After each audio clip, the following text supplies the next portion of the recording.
Senator Thune, John Thune, says that the Fed nominee Judy Shelton lacks the votes for confirmation. Michael McKee is with us now. So, Michael, he says that at the same time, he says when they do have the 51 votes, they expect to vote on it. So I don't know exactly what this means. It means probably that she's not going to get a vote this year. John Thune is the #2 Senate Republican, and so his words carry a lot of weight.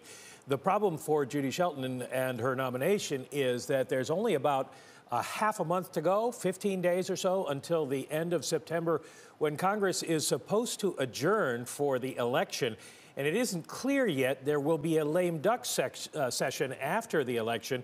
That may depend on whether they pass a bill to a continuing resolution to finance the government that only lasts until December or not.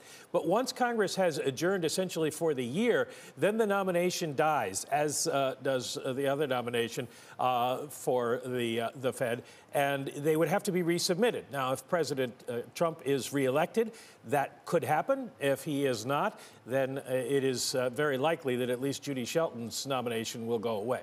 So for some of us who may not follow this quite as closely as you do, Mike, remind us about Judy Shelton. She's been an advisor, sort of an economic advisor to the president. The president seems to be very enthusiastic about her. At the same time, the Senate Finance Committee had a little more doubts about it, as I recall. They were a little bit more lukewarm. She seems to be a little outside the mainstream, can I call it? That's a good way of putting it, I suppose.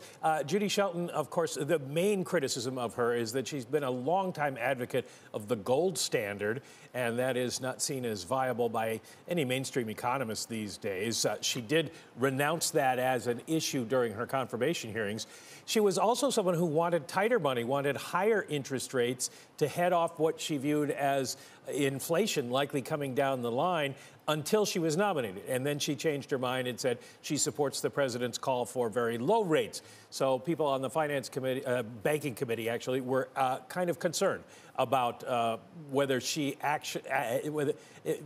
believed in what she was saying.